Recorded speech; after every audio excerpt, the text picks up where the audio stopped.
aircraft carriers.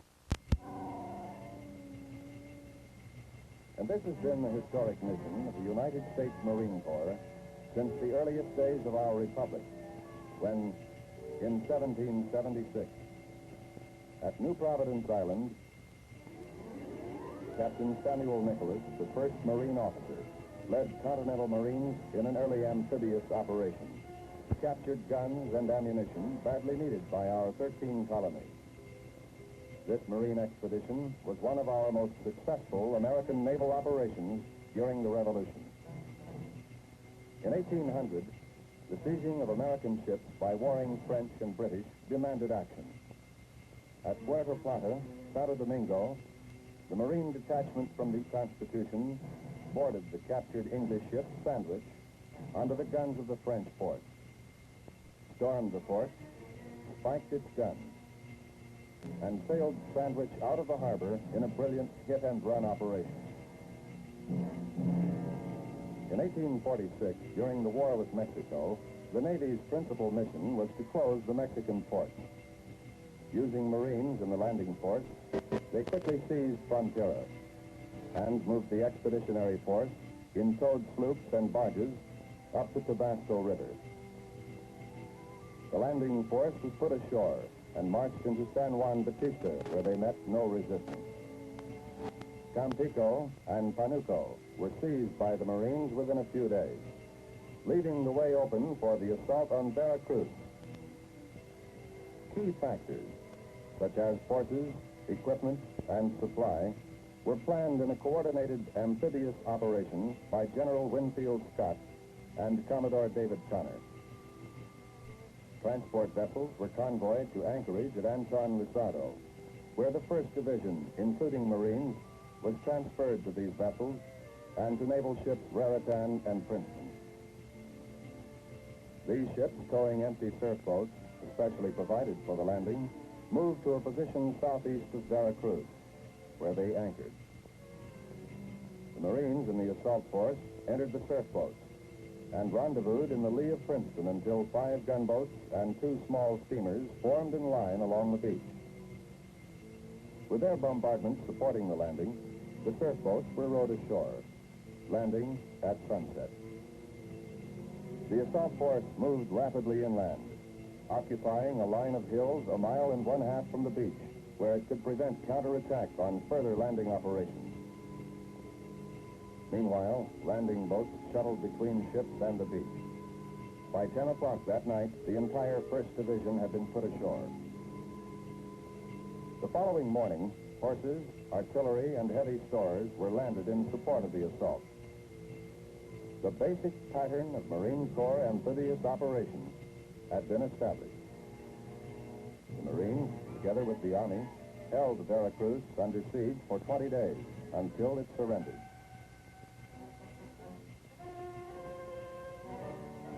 In 1861, at the opening of the Civil War, Fort Clark and Fort Hatteras at Hatteras Inlet, North Carolina, kept Confederate supply lines open to Europe. In August 1861, the United States Navy arrived off Hatteras Inlet to find both forts heavily manned and fortified. Marines boarded special surf boats, supported by naval bombardment, landed, and captured Fort Clark by bayonet assault.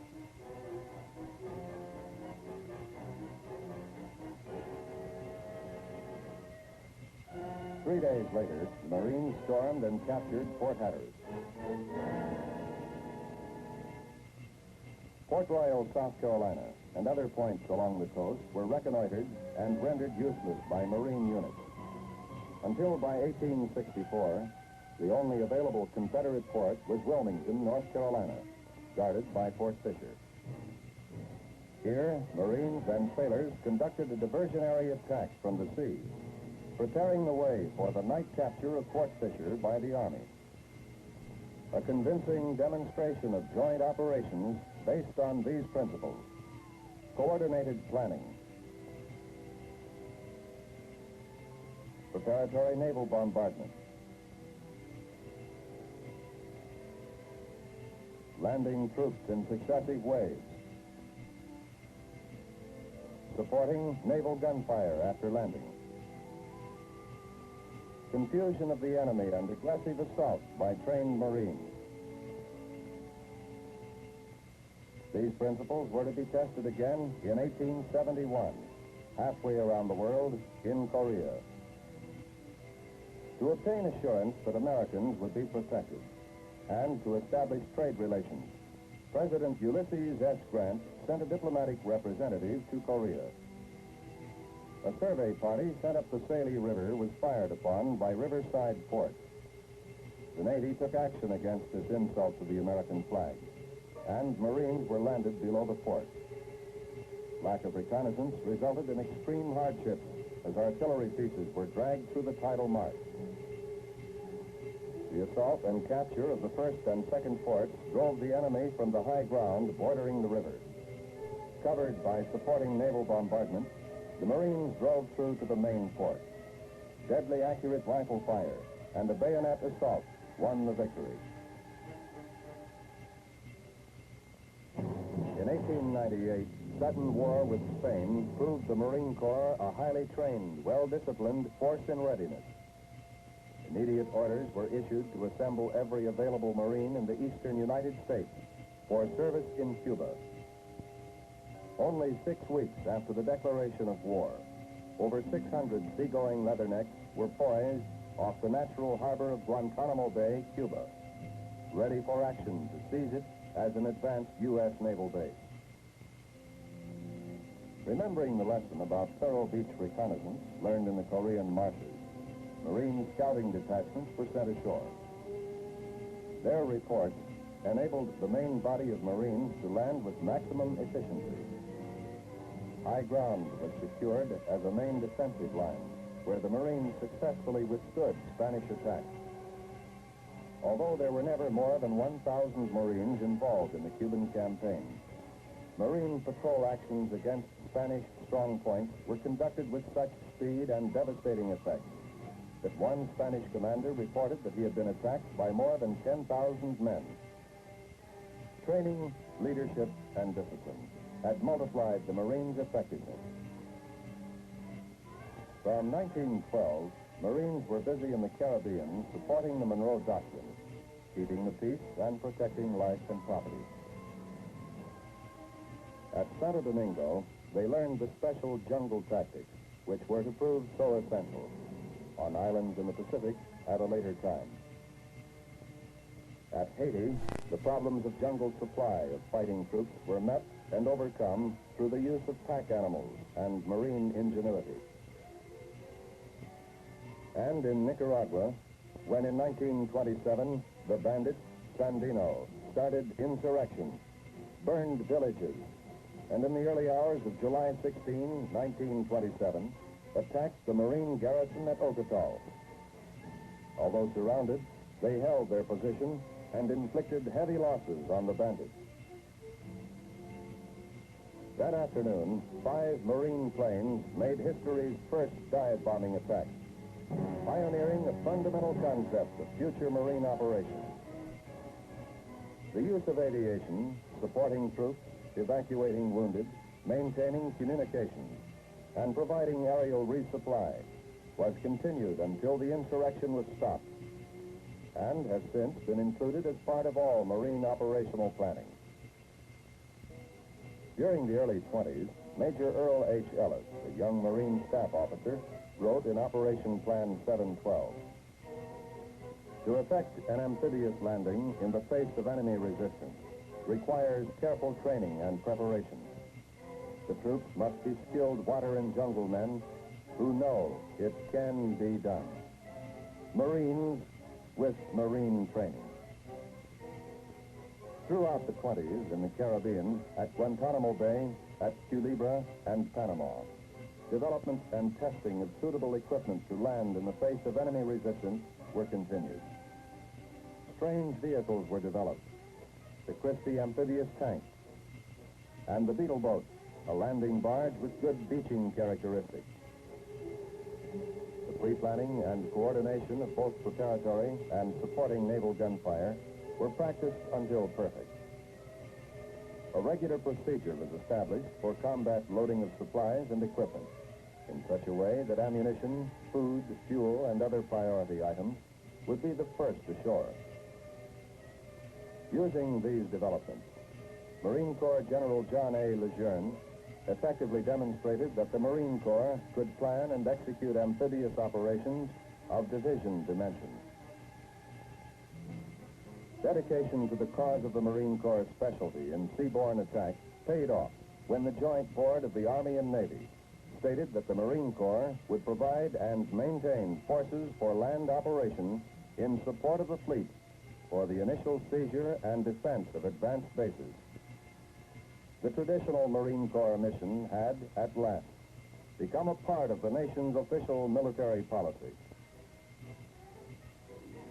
The Marine Corps School at Quantico, Virginia, went to work blending all of these hard-fought experiences and promising theory into usable principles based on that priceless ingredient of any amphibious assault: healthy, intelligent, well-trained men. These principles, tested at Quantico, became the Marine's Guide, the Landing Operations Manual. A wide variety of landing craft were studied and tested. The Navy whale boat, the sea skiff used by Atlantic fishermen, the sea sled, which had the virtue of high speed, the Bureau boat, developed by the Navy, and a strange, wonderful shallow draft boat from the bayous of Louisiana, built by a man named Andrew Higgins. Ironically, from the Japanese, who had shown some interest in amphibious landing craft, the Marines borrowed the ramp front and applied it to the Higgins boat. All this experimentation, discipline, and determination were soon to be put to severe test against the Japanese on an island in the Pacific few men had heard about, Guadalcanal. At dawn, naval bombardment began. The day was August 7th, 1942. In transport, combat-trained, well-equipped Marines waited ready to launch the first American offensive action of World War II. Then, as they had done over and over again in training, down the sides on cargo nets into landing craft, and on to rendezvous areas. There they circled, waiting for the order to head for the line of departure. General Alexander A. Vandergrift, commanding the Marine Force, had set H hour for exactly 9:10 a.m. Precisely at H hour, the bombardment was shifted to inland targets as the first waves hit the beaches. Moving forward rapidly, the Marines passed through the coastal palm groves and established a perimeter defense to protect the landing of later waves. In the meantime, artillery was being hauled ashore to provide ground support. The next day, the Japanese airfield was captured, and as Henderson Field became a turning point of the Pacific War, where both ground and air Marines halted Japanese aggression. The first Marine amphibious assault of the 20th century had achieved its mission. This mission was repeated on other beaches throughout the Pacific: New Georgia, Macon, Bougainville, then Tarawa, where the amphibious tractor, the product of Marine Corps planning, helped make it possible for the Marines to cross coral reefs in the face of fierce enemy fire and turn disaster into victory. Each island became a step closer to Tokyo, Cape Gloucester, Roy Namur, Saipan, Guam, and Tinian. The assault of Tinian, 3 miles southwest of Saipan, was the classic amphibious operation of all time, perfectly planned and executed. The Japanese on Tinian strengthened their defense against the landing, which obviously had to be made on the beaches at Tinian town. But the Marines did not intend to do the obvious. Both ground and aerial reconnaissance revealed that there were two beaches at the extreme northern end of the island, which were relatively undefended. One beach 60 yards wide, the other 160 yards wide. The Japanese commander, believing these beaches impossible for amphibious landing, strengthened his defenses in the south, while the Marines made careful plans to land in the north. To capitalize on this Japanese miscalculation, American bombardment was concentrated on the Tinian town area for several days. Naval bombardment and Navy and Marine Corps airstrikes ranged the length of Tinian, reducing enemy strong points. Napalm incendiary bombs were first introduced in these air attacks. These waves of fire were a new and terrifying weapon. 155 millimeter and 105 millimeter artillery pieces were positioned along the southern beaches of Saipan to provide covering fire for the assault. Lighter artillery pieces and anti-tank guns were loaded into amphibious vehicles to be moved from Saipan across the 3-mile channel to Tinian. The assault troops of the 4th Marine Division boarded LFTs and entered amphibious tractors deep in the holds of these ships while en route to the northern beaches of Tinian. To further confuse the enemy, the 2nd Marine Division was put into boats and ferried out to waiting transports at the south end of the island. These transports were to appear off Tinian town just before the actual landing at the north end of the island. Landing craft were to be loaded with troops and begin a fake run to the beach. This activity would cause the Japanese commander to commit his mobile reserve to the southern beaches. Meanwhile, the assault forces prepared to land on the northern beaches at 7:45 on the morning of July 24, 1944. When the order was given to land the landing force, everyone did his job and knew that the man beside him would do his. The assault regiment penetrated to 500 yards by 10 o'clock. 3 days later, the island was secured. This classic amphibious operation had been executed with perfection. Reconnaissance, planning, leadership, coordination, and training combined to guarantee victory. As the Navy and Marines went forward to Peleliu, the Marine concept of close air support of ground troops took on a new meaning. The 1st Marine Division held an airfield, but the Japanese held the far end. Marine pilots, in an ingenious action, took off, dropped their bombs at the end of the field, circled, and came back for more bombs and another round trip. Then there was Iwo Jima, where, as Admiral Nimitz said, uncommon valor was a common virtue. Then on to Okinawa, and victory in the Pacific. Congress, recognizing the need for a strengthened and more clearly defined defense structure after World War II, passed the National Security Act of 1947, which specifically gave the United States Marine Corps responsibility for amphibious doctrine and development for all armed forces, in addition to its customary role of a striking force in readiness. The Marine Corps met the challenge with a vigorous program of amphibious exercises to test improved weapons, like the recoilless rifle. They developed lightweight body armor.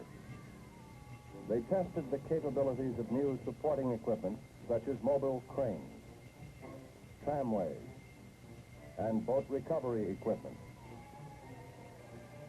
And at the center of all Marine Corps development, Quantico, Virginia, they began experiments with the helicopter, a possible way to lift men and equipment beyond enemy positions, adding a new dimension to amphibious assault.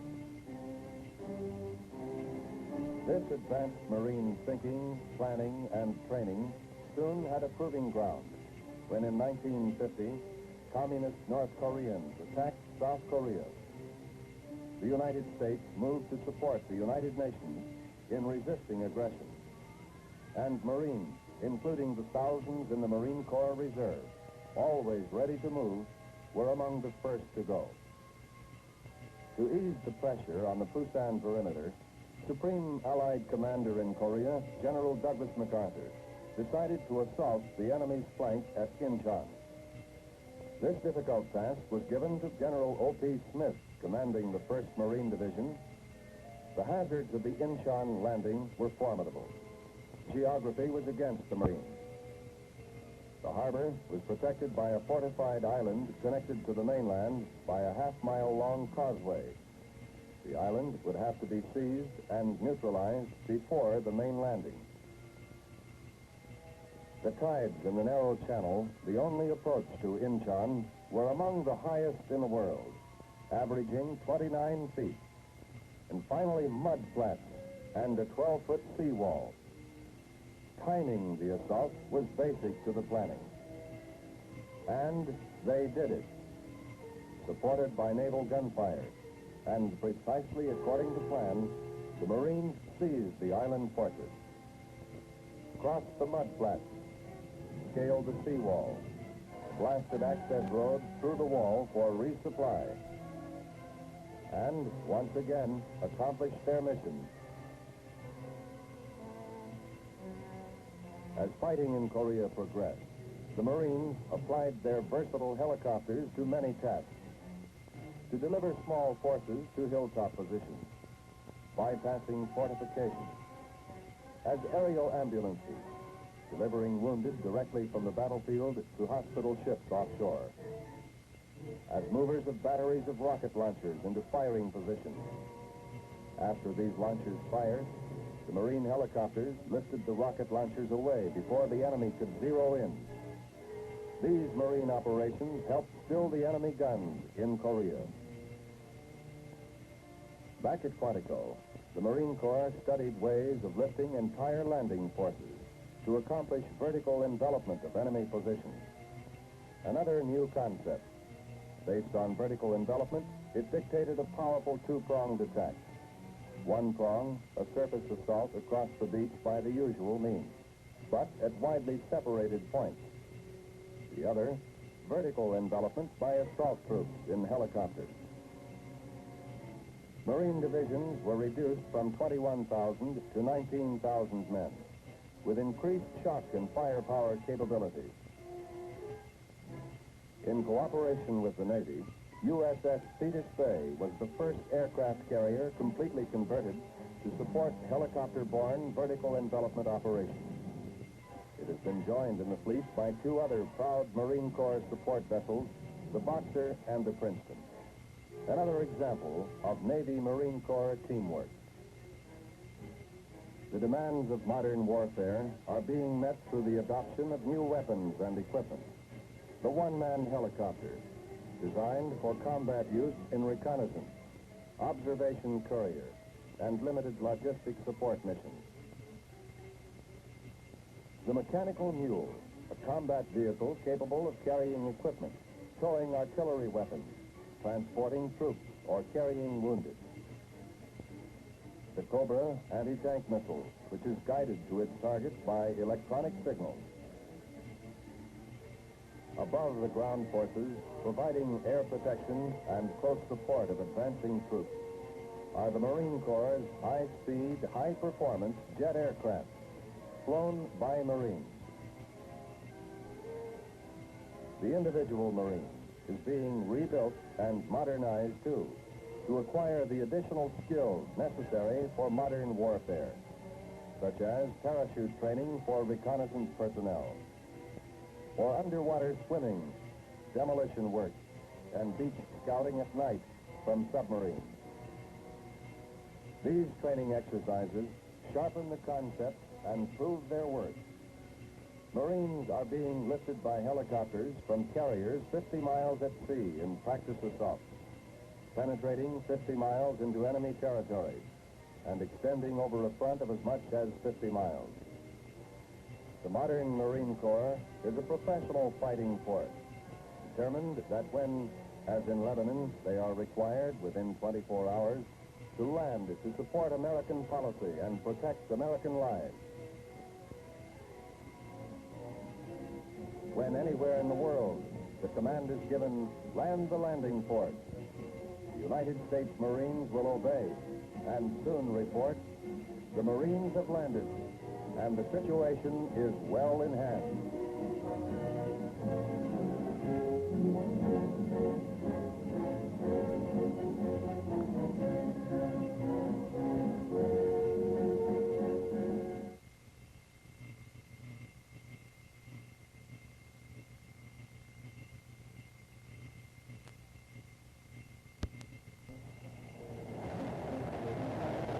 College homecoming. The annual beer bash the brothers throw for visiting alumni, and of course for themselves as well. Time to belt a brew or two, and a time also that I, Joe Collins, found myself mentally reviewing some conclusions I'd reached. Now, the idle chatter between old grads and college chums was a little concern to me, for I had deeper thoughts. As an upcoming graduate, I had weighed the world in the balance, found it wanting.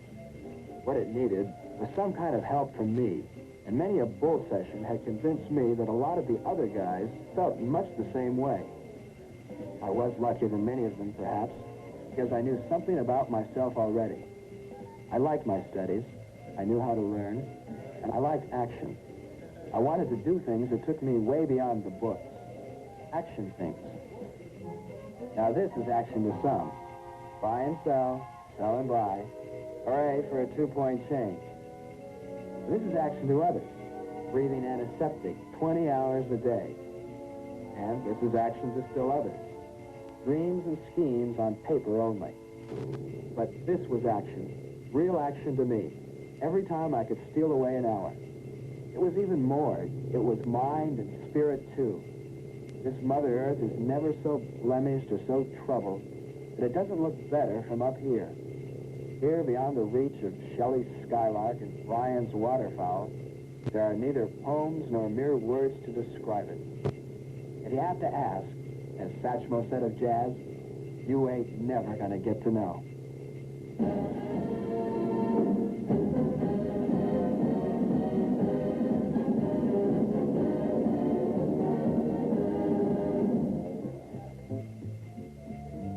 Every now and then the college found itself overrun with aging, decrepit types, the alumni.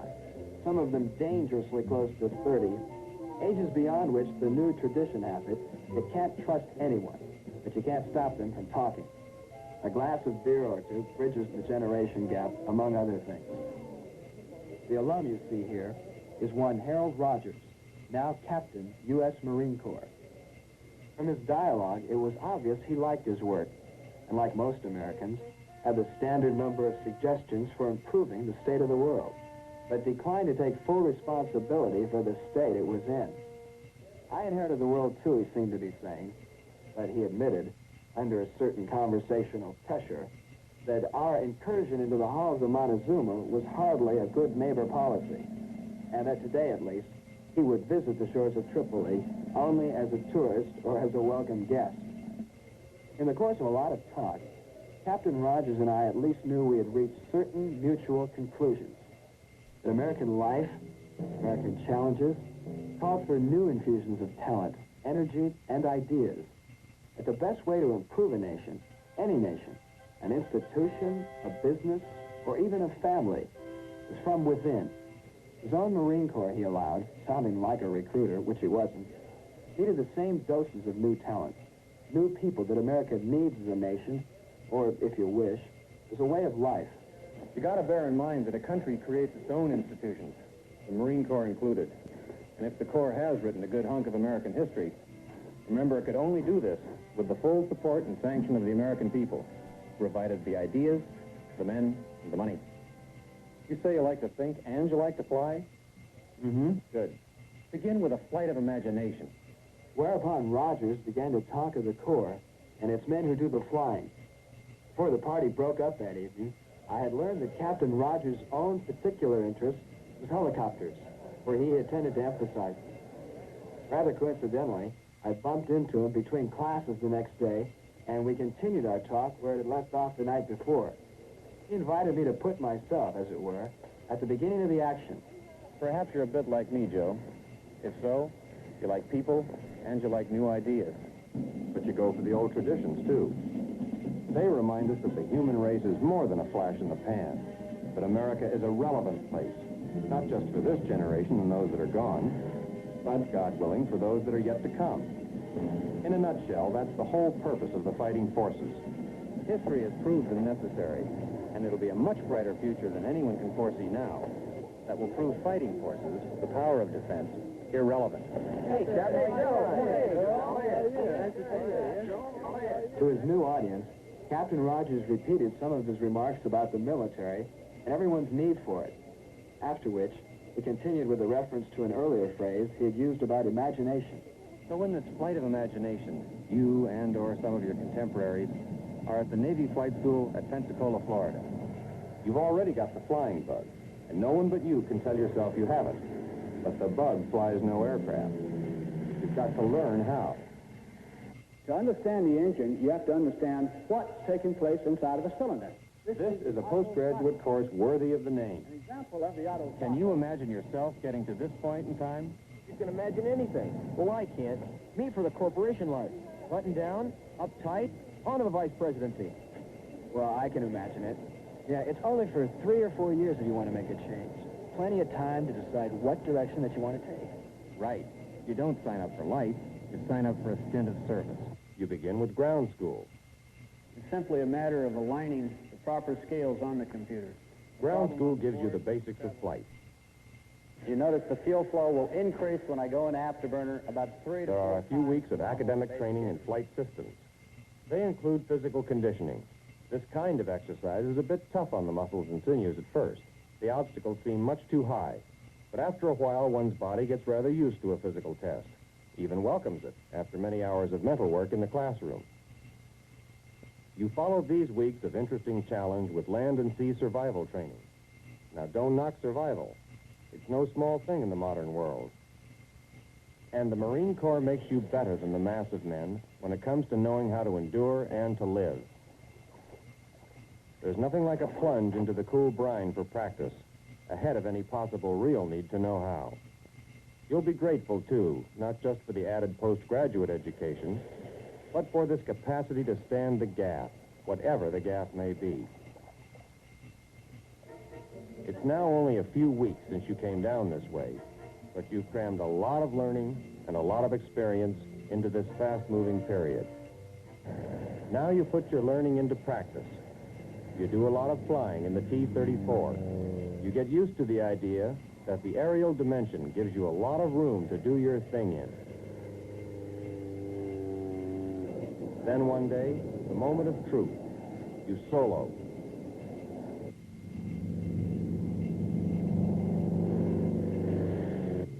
This first solo flight is, like few other things in life, beyond mere words.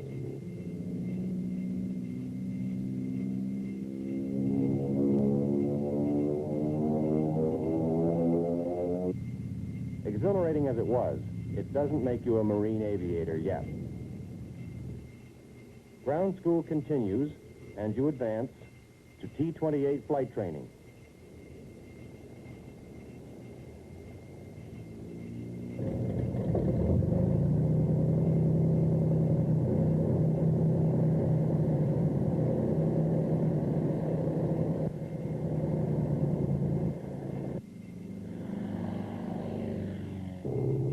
Eventually, your precision maneuvers become precision acrobatics. Your aircraft becomes an extension of your senses, your instincts, your intuition, your feel for plane, and sky, and wind, and the land below. Through many hours of learning the precise, measurable, all-important principles of flight, beyond your own senses, the instrumentation becomes an environment of its own. You and they interact. Some have likened flight to poetry, but the man who knows never forgets that flight is also prose, or if you prefer, prosaic. For you no more defy the law of gravity than you can any other unchanging law of the universe. In plain English, you learn, not merely to respect your instruments, but to believe in them. From basic instruments, you move on to advanced instruments. The one-time overwhelming appearance of the cockpit has given way to a kind of friendly familiarity, where you are now at home in the air. And being at home, you find you can share your airspace more and more intimately with others. To bring you to this path, tireless taxpayers of a mighty nation have invested in your time and talents. And you have done likewise unto them. You are now ready, if you're my particular kind of flyer, to graduate from the fixed wing kind of flying to the rotary wing variety. The A-57 is constructed primarily of aluminum alloy. You are a beginner once again, but only to helicopters, not to flying. In it, you become familiar with the instrumentation. Even in ground school, the theory that goes before practice is on the higher level you now deserve. The TH-57 trainer gives you the feel of these new wings, of this relatively new, ever-evolving kind of aircraft that can dash and pounce and hover. Here again you learn and appreciate the wonder of precision flight. You find that the two realms of land and air come together almost naturally because you know how to bring them together. Thus, beginning with a smaller and simpler helicopter, getting to know it inside and out, its touches of special personality, for all its mass production hardware, you work upward and onward to more advanced models, greater in size and complexity, learning to land where it's rough indeed, where landing would be out of the question for conventional aircraft. And finally, it is almost anticlimactic to say, this is the time when you truly deserve Uncle Sam's rare and special tribute. This phase of your work is in the nature of transition, because you are now ready, qualified, and presumably eager to put your skills to use, as in combat training, ready to go where the action is. Action? Yep. It comes pretty much in 7 varieties. For example, Vertical assault. Resupply on the battleground if necessary, or behind the lines. Parachute drops to the troops, or recon insertion. Visual reconnaissance. Reconnaissance duties with the infantry. Medical evacuation, either way, conventional or hoist. Helicopter gunship duty. couldn't help reacting to Captain Rogers' description of combat training. I sure as hell aren't stressing the easy part of it all. No, this is work that needs doing. You can't beat it for sheer significance. Not a bad one-word summation. I talked to Captain Rogers off and on during homecoming. He'd come back to school, after all, not as a recruiting officer, but as an alumnus. After we parted, I summed up what we'd talked about. He had planted a seed. So the Marine Corps, proud as it is hungry too, for talent, for ideas, for leadership, not least of all among its aviators. It's quite a confession if you want to put it that way. But I imagine any organization worth its salt is perpetually hungry right now for the leadership that it's going to need tomorrow. In any event, on the day of graduation, I acted, or perhaps reacted, to a personal decision. At this stage in my life, I knew I didn't want those cubbyholes, those pigeonholes and paperwork. I knew the action I wanted. I would take on the Marine Corps for a stint, or vice versa. So goodbye to school, the stately towers, and to those who walk these ways, for the institution has passed out its diplomas. Material hints that youth won't last forever, that the world is dying to close in on you. I'll be trying to see a bit of the world first, and from on high. It'll be easier for me to be a groundling later on in life, if I can do something special now, like learning to fly, straight up and away.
icing conditions come with it.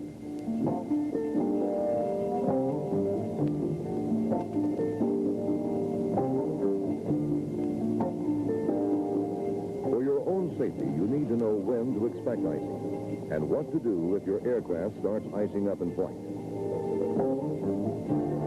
This film presents the information you need to know about helicopter icing hazards. Let's begin with this question. What are the conditions that must occur for ice to form on an aircraft in flight? Not in the engine, but on the aircraft itself.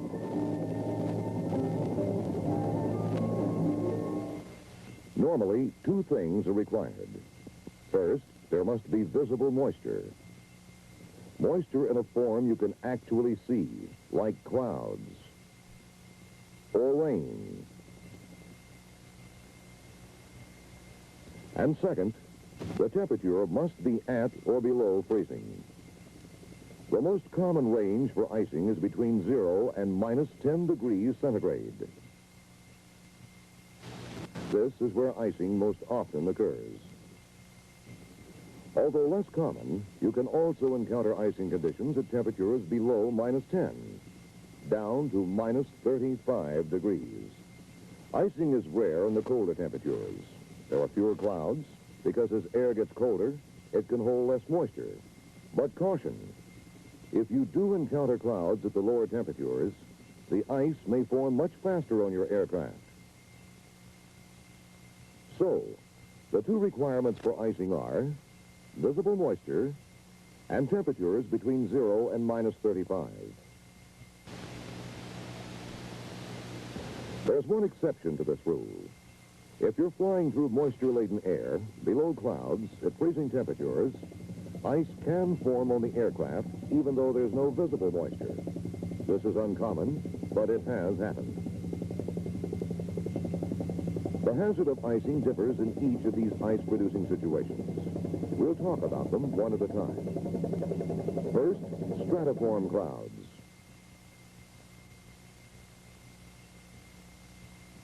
Stratiform clouds are made up of minute water droplets, or ice crystals.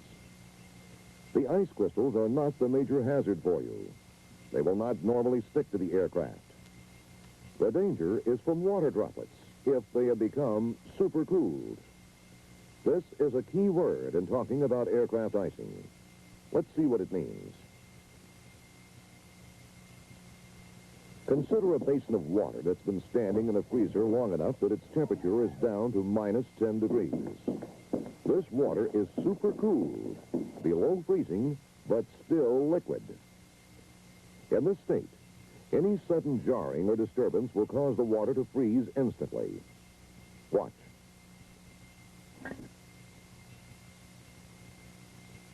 And that, fellow aviators, is what happens when you fly through supercooled moisture. Your aircraft disturbs the droplets, and they freeze instantly to the aircraft, forming layers of ice as revealed during artificial icing tests. Again, stratiform clouds are characterized by stable air made up of water droplets or ice crystals. If it's water droplets that have become supercooled, you have an icing situation. Cumuliform clouds. The icing situation here is much the same, except that the unstable air with its strong vertical currents may produce much larger and heavier droplets of supercooled water. Looking at just one rotor blade as it turns, we see that these large droplets spread out before freezing. If the cloud has a high moisture content, icing occurs rapidly. For this reason, cumuliform icing presents a greater hazard to the helicopter pilot. Frontal inversions present a particularly hazardous situation. Recall that a frontal inversion involves warm air rising over a layer of colder air. Inversion means upside down. Temperatures increase with altitude as you pass through the inversion. This fact can have an important bearing on your actions in icing, as we'll see later. One type of weather that is unique to inversions is freezing rain. When rain forms in the warm air mass, it falls as liquid drops through the inversion. In the cold air, it may become supercooled. This freezing rain is probably the most dangerous icing condition. It can build a hazardous amount of ice on an aircraft in a few minutes.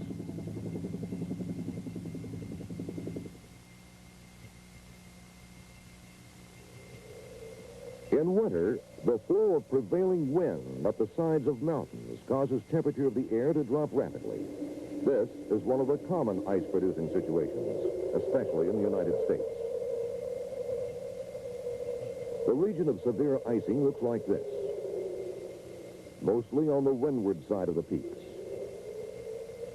and up to about 4,000 feet above the mountaintops, or even higher if the air is unstable.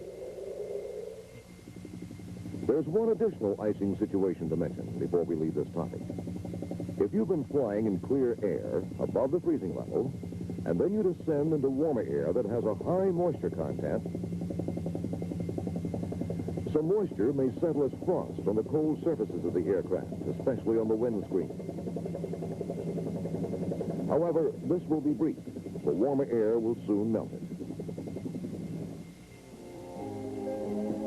Whether you fly VFR or IFR, and no matter how your aircraft is equipped for ice, a major part of safety for cold weather flying comes in the flight planning. There are three essential weather facts you need to determine the icing hazard. The altitude of the freezing level, the clouds and precipitation along your route, and details of the inversion layer if there's a warm front in the area. Oh, and one other as well. Any pilot reports that might be available.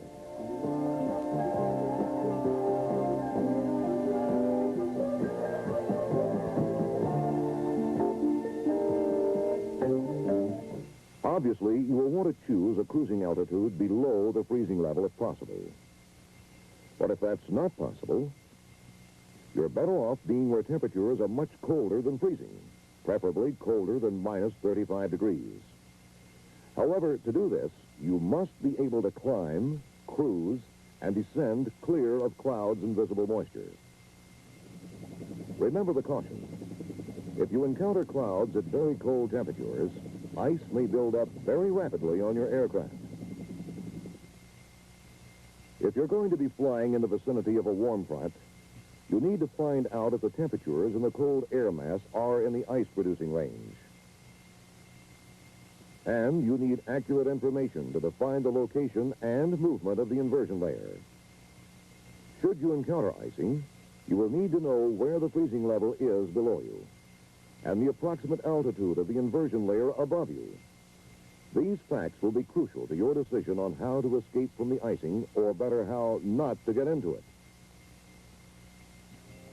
You should leave the weather briefing with accurate notes on altitude of the freezing level and details of the inversion layer, if any.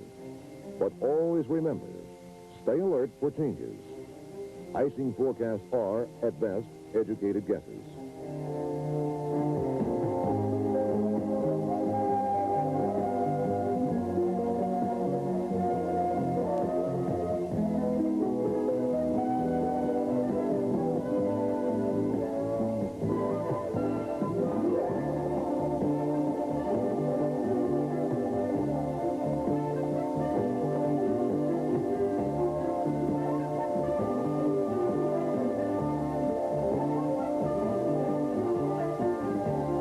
In cold weather, it's very important that you make a careful inspection for frost during your pre-flight.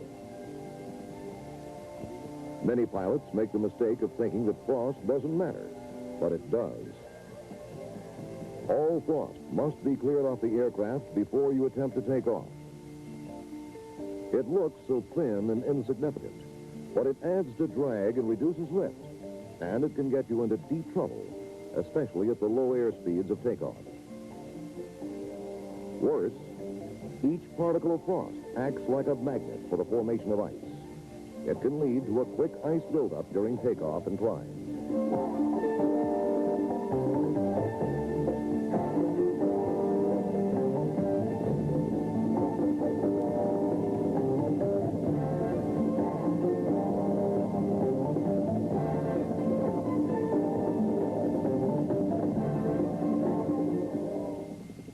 operations in cold weather, you must know when to be on the alert for signs of icing. Here, you're flying in clouds, visible moisture.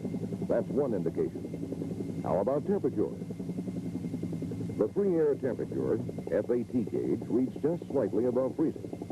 Fine, except that the FAT gauge is not accurate enough to rely on. It may be as much as 5 degrees in error, or even more. So you may be in an icing situation even though the FAT gauge shows above freezing. The key question is, what's the first clue that will tell you if you've begun to gather ice? Often it's right here, torque. Why? That takes a bit of explanation. In a helicopter, often the first thing that begins to ice up is the main rotor. That's because the rotor blades, with their high rotational speed, encounter a far larger volume of air than the fuselage. Icing begins at the root and moves outward. It forms along the leading edge, extending back along both top and bottom, but with somewhat more on the bottom. This rotor blade ice reduces lift and adds drag, which can result in a loss of your auto-rotation capability. Fortunately, before that happens, you normally get a cockpit indication. The loss of lift and increased drag cause your airspeed to fall off. But now, if you're like many helicopter pilots, you correct for that loss of airspeed without even realizing it, by pulling on a little more torque. So the first warning sign you may get is right here.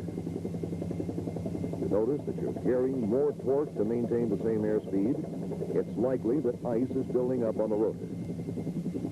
In other conditions, your first indication may be ice that you can see.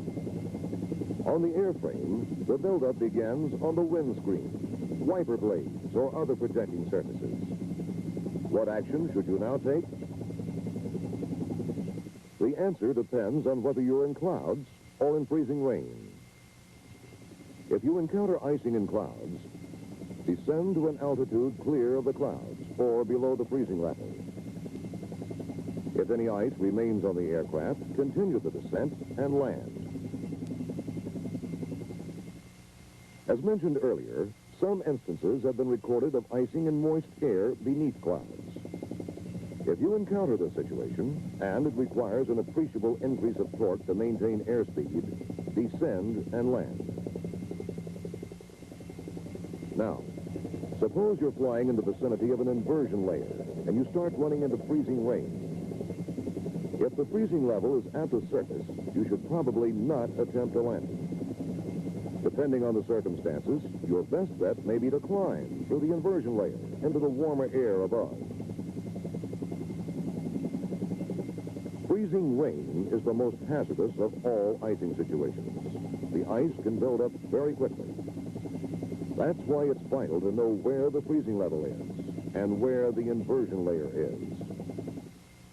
One further precaution. If you return to your field with ice on your rotor blades, all personnel must be warned to keep well clear until your rotor has stopped. Ice thrown from a turning blade can be very bad for your health. This strange-looking arrangement is part of a research program. One step in the development of an ice-flying capability for Army helicopters. Attached beneath the lead aircraft is a rig that puts a spray of water into frigid air. The other aircraft flies in the spray, and measurements are taken as ice builds on it. Slow-motion photography clearly shows the ice on the rotor blades of this Chinook. The tests demonstrated why icing of the tail rotor is not a problem on some helicopters. If you look closely here, you can see the reason. Exhaust from the engine swirls back past the tail area and keeps it warm. These tests brought a better understanding of what is called asymmetrical shedding. That 10-gallon phrase simply means that a hunk of ice flies off one rotor blade, leaving the rotor severely out of balance. Watch.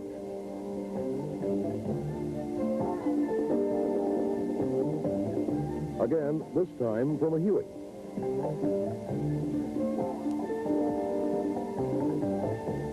The flying hunks of ice can cause damage to the rotors, airframe, or turbine blades. But the real problem is vibration, which can become very severe. There may come a time when you find yourself flying in icing conditions, ice building up on the aircraft. The experience of other pilots has demonstrated that you will have time to recover safely. As with any aircraft emergency, panic is your worst enemy. Protect yourself. Learn the weather characteristics of icing. Know the weather you're flying in. Study the recovery procedures. There's always ice in some part of the world. Until new developments give us the capability to fly through it, we have to learn to live with it.